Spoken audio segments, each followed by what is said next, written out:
Muito bem, voltamos a falar direto da página do Jornal Visão Espírita, no YouTube e no Facebook, para mais uma gota de Espiritismo, mais uma gota de O Livro dos Espíritos. Estamos no capítulo 1º do livro 2º dos Espíritos, ou sobre os Espíritos, de acordo com a tradução, e nós utilizamos para o nosso estudo o livro da editora M. Hoje nós vamos estudar ainda em Progressão dos Espíritos, nós vamos estudar as questões 123, 124 e 125 e vamos pincelar um pouquinho acerca do livro Justiça Divina, escrito por Emmanuel através de Chico Xavier, tá bom? Então vamos lá. Questão 123. Por que Deus permitiu que os espíritos pudessem seguir o caminho do mal?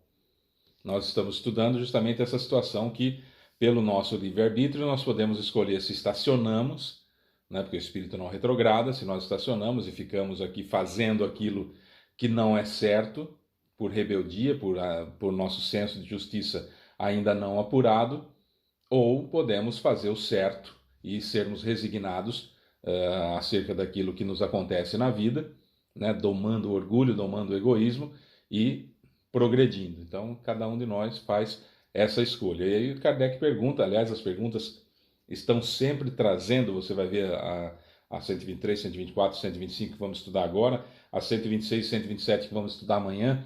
Kardec praticamente refaz a pergunta de uma outra forma, as perguntas anteriores de uma outra forma, com respostas espetaculares, mas sempre aquela situação do bom senso e da ideia do raciocínio, de perguntar e perguntar de uma outra forma, e perguntar de uma outra forma, para ver se consegue as mesmas respostas, consegue alguma coisa diferente, enfim. Extraordinário, magnífico trabalho de Kardec, que nos proporciona essa doutrina bendita.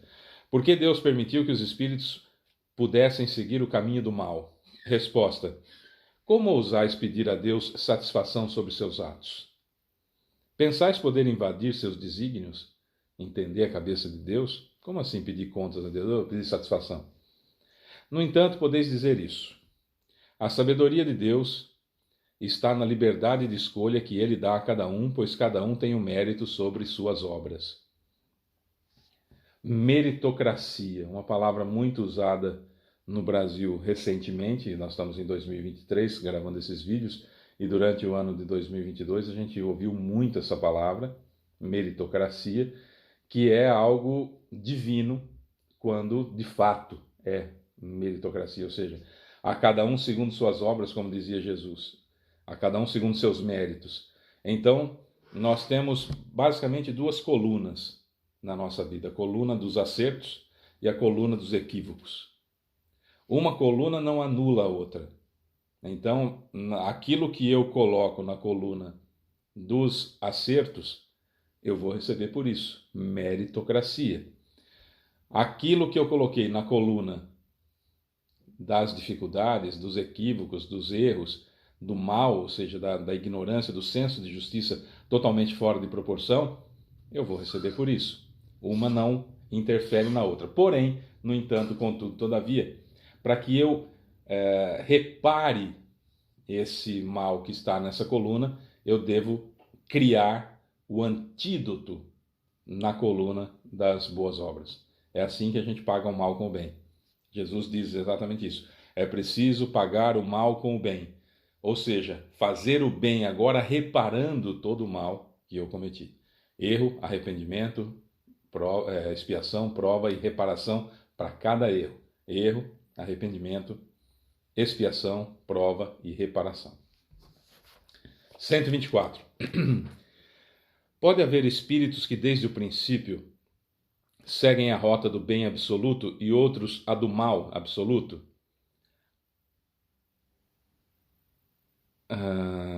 Não, vou refazer porque a pergunta tem que ser lida um pouquinho diferente. Por haver espíritos que desde o princípio seguem a rota do bem absoluto e outros do mal absoluto, há sem dúvida gradações entre esses dois extremos? Resposta: certamente que sim. É a grande maioria. A grande maioria de nós estamos entre aqueles que enveredam sempre pelo caminho do mal, com senso de justiça totalmente perdido, e aqueles que enveredam sempre pelo caminho do bem, da obediência, do aprendizado, e nós estamos nesse mar de gente que ora comete coisas boas, ora comete coisas ruins, no estágio que nós estamos, em um planeta que está passando de provas e expiações para a regeneração. 125. Os espíritos que seguiram a rota do mal poderão chegar ao mesmo grau de superioridade que os outros? O sujeito que está ali na rota do mal, na rota do mal, na rota do mal, na rota do mal, ele vai ser perfeito um dia? Resposta: sim, mas as eternidades serão mais longas para eles. Aí tem uma notinha de Kardec importante sobre essa palavrinha usada aqui pelos espíritos, eternidades. Por essa palavra, eternidades, deve-se entender a ideia que os espíritos inferiores têm da perpetuidade de seus sofrimentos, pois não lhes é permitido ver seu término, e essa ideia se renova em todas as provas em que sucumbem. A ideia que nós temos de inferno se dá pela relatividade do tempo. Por exemplo, vamos pincelar algo não necessariamente em cima da relatividade do tempo, mas mostrando um pouquinho dessa situação. Por exemplo, se você está em um encontro amoroso com a pessoa que você ama, 1 hora é 1 segundo. Se você está com uma dor de dente, até da sua casa, até chegar no dentista e até você ser atendido, parece uma eternidade. É essa a simbologia usada aqui na palavra: as eternidades serão mais longas para eles. Porque se você, eu, nós não temos a noção exata da vida após a morte, da reencarnação, se nós não sabemos dessa verdade incrível que é a reencarnação, se a gente ainda não chegou nesse ponto, dá-se-nos a impressão que o sofrimento pelo qual nós estamos passando é eterno. O André Luiz, quando passou aqueles 5 anos no umbral, ele tinha a impressão da eternidade, porque você imagina 24 horas por dia acordado, naquele sofrimento, naquela situação, e ele que não estava ainda no pior dos umbrais, não é? Ele estava ainda num umbral nebuloso, aparentemente. Então é uma coisa assim, que é ruim, evidentemente, pelos resquícios mentais que ele carregava, mas não é algo tão difícil quanto um Vale do Suicida, por exemplo, que é entre um umbral e outro umbral. Então é uma situação complicada e é a relatividade do tempo que dá essa ideia das eternidades. Mas perceba que Kardec ele vai fazendo sempre as perguntas para tirar aquela ideia, para tirar aquela ideia de céu e inferno eternos. E para que nós não confundamos de jeito nenhum, que é algo muito comum em espíritas recém-chegados, que é trocar o nome apenas, é imaginar que colônia é uma espécie de céu. Então a gente não fala mais quando eu morrer vou para o céu. Eu não morro, que morre é meu corpo, mas enfim.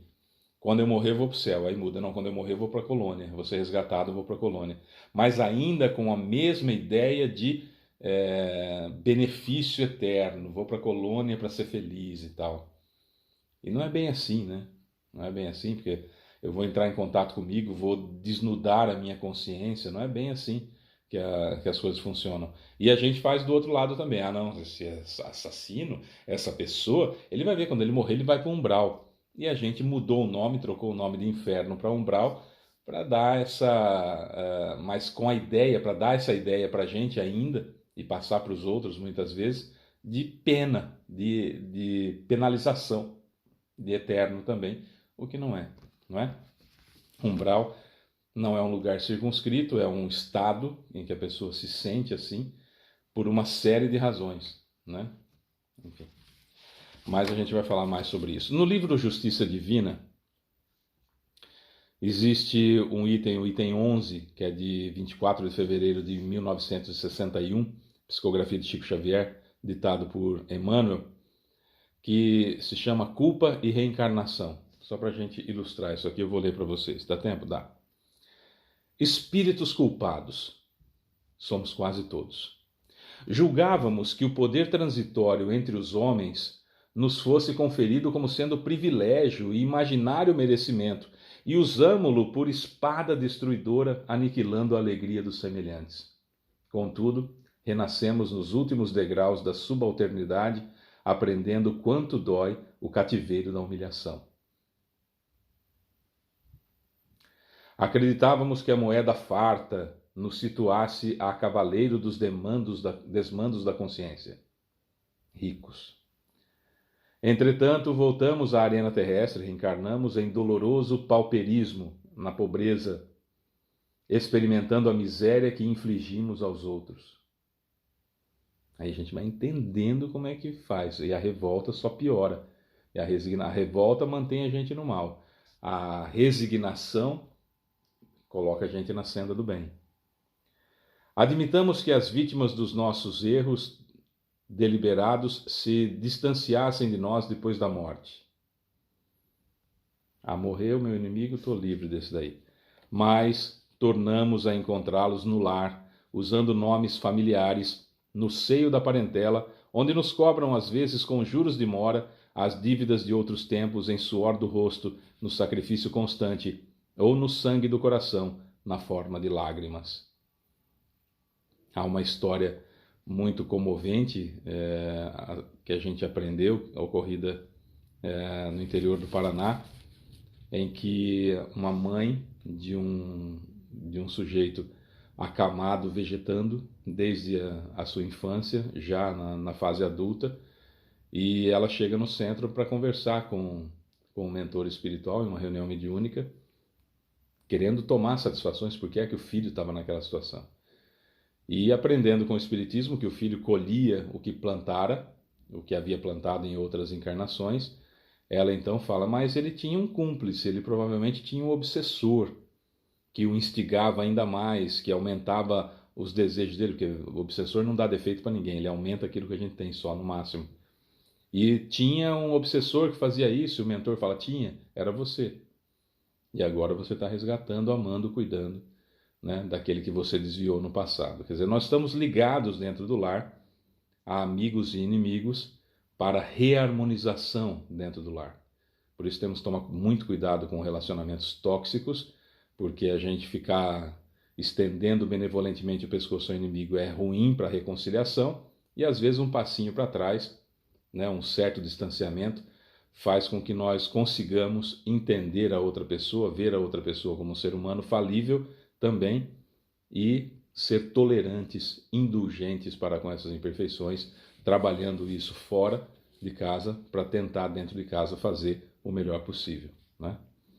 Tem mais ainda no livro Justiça Divina. Supunhamos que os abusos do sexo nos constituíssem a razão de viver e corrompemos o coração das almas sensíveis e nobres com as quais nos harmonizávamos, vampirizando-lhes a existência.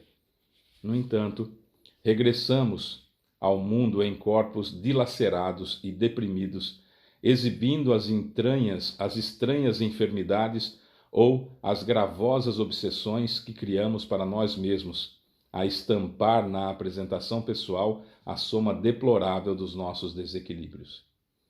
Plantou, colheu, gente. Espíritos culpados, somos quase todos. A perfeita justiça, porém, nunca se expressa sem a perfeita misericórdia e abre-nos a todos, sem exceção, o serviço do bem, que podemos abraçar na altura e na quantidade que desejamos como recurso infalível de resgate e reajuste, burilamento e ascensão. A caridade cobre uma multidão de pecados, já dizia Pedro na carta aos Romanos. Não podemos nunca esquecer disso. Atendamos às boas obras quanto nos seja possível. Cada migalha de bem que faças é luz contigo, clareando os que ama. E assim é porque, de conformidade com as leis divinas, o aperfeiçoamento do mundo depende do mundo, mas o aperfeiçoamento em nós mesmos depende de nós. Justiça Divina, Chico Xavier, por Emmanuel. Toda vez que eu perceber que eu cometi um equívoco, eu devo tentar repará-lo. Se eu não consigo reparar diretamente, que eu repare isso com a caridade. Questão 886 do Livro dos Espíritos. O que é caridade? Como Jesus entendia a caridade? E a resposta é um bip que soa na nossa mente. Bip porque as três formas de caridade, uma começa com B, a outra começa com I e a outra começa com P. Bip. B, de benevolência para com todos. I, indulgência para com as imperfeições dos outros. P, perdão das ofensas. Isso é caridade, como Jesus entendia a caridade. Benevolência para com todos. Quem estiver precisando, eu vou ajudar. Indulgência para com as imperfeições alheias. Eu vou entender que o outro está naquele caminho que eu posso já ter passado por lá e já superei, ou ainda estou no mesmo degrau que ele e gostaria de indulgência para comigo. Ou gostei da indulgência que tiveram comigo quando eu estava naquele degrau. Imaginemos uma grande escada e às vezes nós encontramos pessoas que estão alguns degraus abaixo da gente em evolução e são grossas, são estúpidas, são mal-humoradas, são más, têm prazer em fazer a maldade, têm prazer, se comprazem na sua ignorância. E nós, quando naquele degrau estávamos, fomos beneficiados pela indulgência alheia e com isso conseguimos evoluir e galgar novos degraus, já não somos mais daquele jeito. Ou estamos nós no mesmo degrau, somos exatamente da mesma forma e precisamos muito de indulgência com as nossas imperfeições, então é interessante começarmos por ter indulgência com as imperfeições dos outros. É isso que é a caridade, que nos coloca numa grande escada, em que nós temos o dever, a obrigação de puxar aqueles que estão mais atrasados do que nós, através do exemplo, e nos espelharmos nos que estão acima e esticar a mão caso algum deles tenha o desejo de nos puxar para cima também. Essa é a troca entre mim e os outros seres humanos, entre os outros seres humanos e eu. É assim que a gente evolui, modificando o nosso senso de justiça, entendendo que a justiça divina, ela é, para mim, implacável, mas ela é implacável também para os meus irmãos, quer sejam aqueles que eu goste ou aqueles que eu não goste. A justiça divina é misericordiosa ao infinito comigo e também com os meus irmãos, quer sejam aqueles que eu goste, quer sejam aqueles que eu não goste. Deus vai ser misericordioso, bondoso e justo em grau infinito comigo, sempre, mas também com todas as outras pessoas, quer eu goste ou não delas. É isso. Eu sou Fábio Pereira, essa foi mais uma Gota de Espiritismo e a gente volta amanhã com mais um vídeo. Um beijo para você que fica. Tchau.